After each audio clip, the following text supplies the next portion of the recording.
नमस्कार, आपका central employ news YouTube channel के नए और प्रेस वीडियो में आप सभी का हार्दिक स्वागत है। केंद्रीय कर्मचारी राज्य कर्मचारियों को सैलरी व पेंशनर्स की पेंशन को लेकर बड़ी खबर आई है।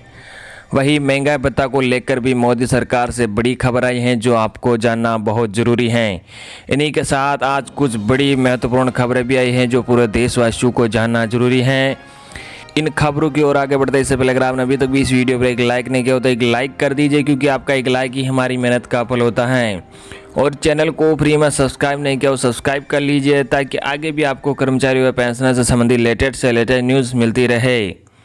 आज की हमारी पहली खबर, पीएम नरेंद्र मोदी ने बुलाई हाई लेवल बैठक, लॉकडाउन 4 पर होगी चर्चा। जी हां, आर्थिक पैकेज के ऐलान के बाद प्रधानमंत्री नरेंद्र मोदी ने आज एक हाई लेवल बैठक बुलाई है। लॉकडाउन के चौथे चरण पर चर्चा के लिए बुलाई गई ये दोपहर 4:30 बजे होगी। बैठक में गृह मंत्री अमित शाह, रक्षा मंत्री राजनाथ सिंह, स्वास्थ्य मंत्री डॉक्टर हर्षवर्धन समेत कई वरिष्ठ मंत्री भी बैठक में मौजूद रहेंगे। पीएम नरेंद्र मोदी ने पहले ही साफ कर दिया था कि देश में लॉकडाउन 17 मई से भी आगे बढ़ेगा, लेकिन इस बार के लॉकडाउन में जिंदगी और अर्थव्यवस्था दोनों पटरी पर आनी शुरू हो जाएगी। इसके लिए मुख्यमंत्री के साथ ही केंद्रीय मंत्रियों से भी उनका सुझाव मांगा गया था। माना जा रहा है कि इस बैठक में इसी सुझाव पर चर्चा की जाएगी। इकोनॉमी को सुपर बूस्टर, पीएम मोदी ने 20 लाख करोड़ का ऐलान किया है। जी हां, मंगलवार को प्रधानमंत्री नरेंद्र मोदी ने लॉकडाउन के दौरान लोगों की असुविधा का जिक्र किया, लेकिन देश की निगाहें इस बात पर लगी थी कि लॉकडाउन आगे बढ़ेगा या फिर 17 मई को ख़त्म हो जाएगा। पीएम ने अपने भाषण के करीब आखिर में तस्वीर साफ कर दी और बोले कि इस बार लॉकडाउन 4 नए रंग रूप वाला होगा। देश में जितनी भी बार लॉकडाउन बढ़ा है, उससे पहले प्रधानमंत्री नरेंद्र मोदी ने राज्यों के मुख्यमंत्रियों से बातचीत की थी। सोमवार को भी उन्होंने मुख्यमंत्रियों के साथ 2 चरणों में मैराथन बैठक की थी। 5 मुख्यमंत्रियों ने कहा था कि लॉकडाउन आगे बढ़ाया जाए। पीएम ने कहा था कि राज्यों के सुझावों के आधार पर ही लॉकडाउन 4 की रूपरेखा तैयार की जाएगी। लॉकडाउन 3.0 के वक्त देश को कोरोना संक्रमण के लिहाज से ग्रीन जोन, ऑरेंज जोन और रेड जोन में बांटा गया था। उसी के हिसाब से छूट दी गई थी।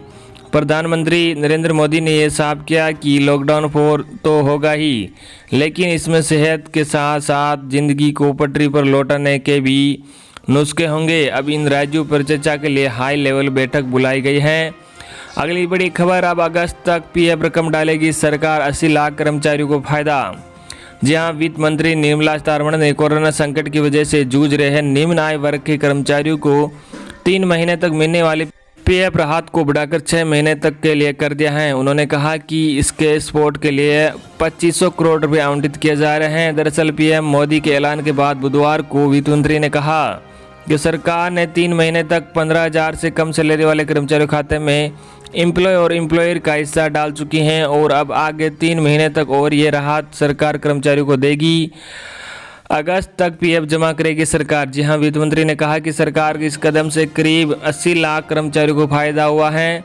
केंद्र सरकार मार्च से कंपनी और कर्मचारियों की तरफ से 12% प्लस 12% की रकम ईपीएफओ में अपनी तरफ से जमा कर रही हैं।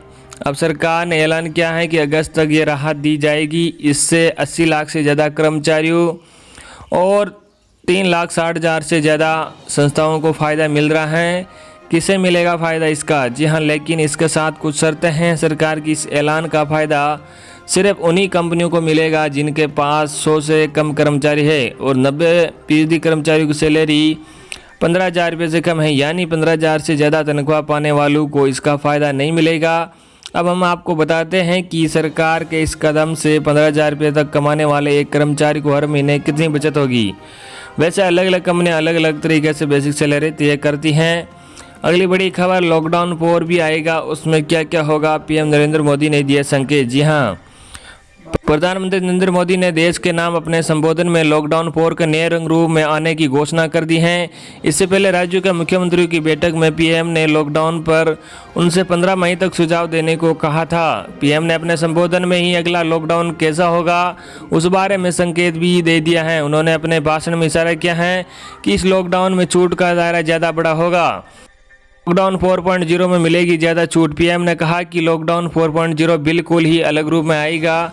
इसके नियमों में भी बदलाव होगा। उन्होंने कहा कि मुझे उम्मीद है कि हम नियमों को पालन करते हुए आगे बढ़ेंगे। उन्होंने कहा कि नए नियम राज्यों के मुख्यमंत्री की राय के आधार पर होगा और इसकी घोषणा 18 मई से पहले की जाएगी। बता दें कि कोरोना महामारी के संक्रमण को रोकने के लिए देश में 25 मई से लॉकडाउन जारी है। तीसरा लॉकडाउन 17 मई को खत्म होने वाला है। कोरोना से लड़ने को प्रोटोकॉल, पीएम के बयान को कोरोना से लड़ने के लिए नए तरह के प्रोटोकॉल बनाया जाएगा। इसमें लॉकडाउन से निकलने के तरीके शामिल, अर्थव्यवस्था को शुरू करने और सामान्य जीवन की बहाली के तरीके शामिल हो सकते हैं। पीएम ने कहा कि यह वायरस भारत को पीछे नहीं धकेल सकता। उन्होंने कहा कि विशेषज्ञ और वैज्ञानिक इस बात पर एक मत है कि यह वायरस लंबे समय तक हमारी जिंदगी की हिस्सा रहने वाला है। ऐसे में हम इसका बंधक बनकर नहीं रह सकते हैं। कोरोना को मात के लिए बड़ी रणनीति। जी हां, पीएम मोदी के भाषण से संकेत मिलता है कि लॉकडाउन 4.0 में कोरोना वायरस पर नियंत्रण करने की और पुख्ता रणनीति लागू की जा सकती है। कोरोना पीड़ितों की पहचान, उसे क्वारंटीन और हॉटस्पॉट को बनने से रोकने और कदमों पर ज्यादा ध्यान दिए जाएंगे। अर्थव्यवस्था को भी रफ्तार। जी हां, लॉकडाउन 4.0 में आर्थिक गतिविधियों को कम कर्मचारियों के साथ खोलने की इजाजत मिल सकती है। इसमें सोशल डिस्टेंसिंग का भी ख्याल रखना होगा। विमान मेट्रो सेवाएं भी होगी शुरू। जी हां, सीमित स्तर पर रेल सेवा शुरू होने के बाद इस बात की संभावना है कि सार्वजनिक सेवा मेट्रो और विमान सेवाओं को भी शुरू करने की इजाज़त दे दी जाए। गृह मंत्रालय की गाइडलाइन में ज़्यादा सेवाओं को खोलने की मंजूरी मिल सकती है। माना जा रहा है कि ई कॉमर्स कंपनियों को गैर जरूरी वस्तुओं की डिलीवरी का आदेश दे दिया जाए। राज्यों के सीएम देंगे लॉकडाउन 4.0 पर अपनी राय। सोमवार को देश के सभी राज्यों के मुख्यमंत्रियों के साथ 6 घंटे की मैराथन बैठक में पीएम ने संकेत दिया था कि लॉकडाउन आगे भी जारी रहेगा, लेकिन इसमें काफ़ी छूट मिलेगी। उन्होंने राज्यों से कहा कि वे लॉकडाउन 4.0 कैसा चाहते हैं, इस बारे में 15 मई तक अपनी राय साझा करें। अधिकारियों ने बताया कि राज्यों के साथ बातचीत के आधार पर नई गाइडलाइन को अंतिम रूप दिया जा रहा है और इसे जल्द ही जारी किया जाएगा। अगली बड़ी खबर, कोविड रिलीफ पैकेज, कर्मचारियों की नगद सैलरी में हो जाएगा इजाफा। वित्त मंत्री ने किया ऐलान। निजी कंपनियों में काम करने वाले और कम तनख्वाह पाने वाले कर्मचारियों के लिए कोविड रिलीफ पैकेज से खुशखबरी आई है। मोदी सरकार ने ऐलान किया कि अगले 3 महीने तक 15,000 रुपये महीना सैलरी पाने वाले कर्मचारियों का पीएफ का पैसा सरकार जमा करेगी। इस बात का ऐलान करते हुए वित्त मंत्री निर्मला सीतारमण ने कहा कि सरकार न केवल कर्मचारियों के पीएफ अंशदान करेगी, बल्कि कंपनी के हिस्से का अंश भी सरकार जमा करेगी। इस तरह सरकार के इस फैसले से कंपनी और कर्मचारी दोनों को लाभ होगा। कर्मचारियों को लाभ इस मायने से भी है कि अब कंपनी कोरोना लॉकडाउन का बहाना बनाकर कर्मचारियों को पैसा नहीं काट पाएगी। केंद्रीय वित्त मंत्री निर्मला सीतारमण ने बुधवार को 20 लाख करोड़ रुपए के राहत पैकेज की पोटली खोल दी है। उन्होंने आत्मनिर्भर भारत का रोडमैप बनाने के लिए कई अहम ऐलान किए हैं। उन्होंने कहा कि ईपीएफ के लिए दी गई सहायता अगले 3 महीने के लिए और बढ़ाई जा रही है, जो पहले मार्च अप्रैल मई तक दी गई थी। वित्त मंत्री निर्मला सीतारमण ने कहा जून जुलाई और अगस्त में भी 15,000 रुपये से कम सैलरी वालों का ईपीएफ यानी सैलरी का 24% सरकार जमा करेगी। सरकार के इस ऐलान का फायदा सिर्फ उन्हीं कंपनियों को मिलेगा जिनके पास 100 से कम कर्मचारी है।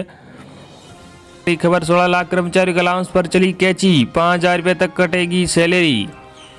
लॉकडाउन में उत्तर प्रदेश सरकार ने 16 लाख कर्मचारियों की सैलरी पर कैची चला दी है। उनको मिलने वाले 6 भत्तों को खत्म कर दिया है। कैबिनेट बाय सर्कुलेशन में इन भत्तों को खत्म करने का फैसला होने के बाद अपर मुख्य सचिव संजीव मित्तल ने इसका आदेश जारी किया। इन भत्तों को खत्म होने से कर्मचारियों को वेतन में सालाना 2,000 से 5,000 रुपये की कमी आएगी। जियो में कहा गया है कि कोविड-19 महामारी के कारण राज्य सरकार ने उन भत्तों को खत्म करने का फैसला किया है जिन्हें केंद्र सरकार पहले ही रोक चुकी है, लेकिन राज्य सरकार अब तक अपने कर्मचारियों को दे रही थी। राज्य सरकार के इस फैसले के बाद कर्मचारियों में नाराजगी है। 24 अप्रैल को राज्य सरकार ने 6 भत्तों को 31 मार्च 2021 तक खत्म करने का फैसला किया था। राज्य सरकार का अनुमान था कि इन भत्तों को खत्म करने से हर साल राज्य सरकार के खजाने पर 24,000 करोड़ रुपए का कम बोझ आएगा। यह भत्ता हुए कम। जी हाँ, अस्सी वाले भत्ता 10,000 रुपये से ज़्यादा 80 वाले भत्ता 10,000 से ज़्यादा कर्मचारियों को मिलता है। न्यूनतम 625 और अधिकतम 2,000 रुपये। नगर प्रतिहार भत्ता 16 लाख कर्मचारियों को मिलता है। न्यूनतम 340 और अधिकतम 900 रुपये। जूनियर इंजीनियर को मिलने वाला विशेष भत्ता 400 रुपये प्रदेश का हर इंजीनियर को मिलता है। पीडब्ल्यूडी कर्मचारियों को मिलने वाला रिसर्च अर्ली डिजाइन भत्ता 400 अधिक कर्मचारी अधिकारियों को यह भत्ता मिलता है। सिंचाई विभाग में मिलने वाला I&P अर्धली भत्ता 500 अधिक कर्मचारियों को मिलता है। भविष्य निधि लेखा के रखरखाव करने वाले कर्मचारियों को मिलने वाला प्रोत्साहन भत्ता 400 से ज़्यादा कर्मचारियों को मिलता है। शिवालय के अध्यक्ष यादवेंद्र मिश्र ने कहा कि कोरोना महामारी के नाम पर जो भत्ते प्रदेश में दिए जा रहे हैं और जिन्हें मार्च 2021 तक टाला गया है उसे अब खत्म कर दिया गया है। शिवालय कर्मचारी संघ प्रदेश के अन्य संगठनों के साथ मिलकर सरकार के खिलाफ आंदोलन की रणनीति पर विचार करेगा। अगली बड़ी खबर, अभी केंद्रीय कर्मचारियों व पेंशनर्स के महंगे भत्ते को लेकर बड़ी खबर आई है। जी हां, कि मोदी सरकार महंगा भत्ता पर दोबारा फैसला लेगी, क्योंकि सरकार ने जो पहले सोचा था कि कोरोना की वजह से देश की आर्थिक स्थिति में बहुत बड़ी गिरावट आएगी, लेकिन ऐसा नहीं हुआ है। इसलिए अब मोदी सरकार जुलाई 2021 तक रोके गए महंगाई भत्ता को लेकर वापस दोबारा मीटिंग करके इस पर फैसला लेने वाली हैं। तो केंद्रीय कर्मचारी और पेंशनर्स के लिए बहुत ही बड़ा अच्छा संकेत है। तो ये थी आपके लिए बिग न्यूज़। आई होप कि आपको आज की हमारी जानकारी पसंद आएगी। वीडियो पर एक लाइक जरूर करना। धन्यवाद।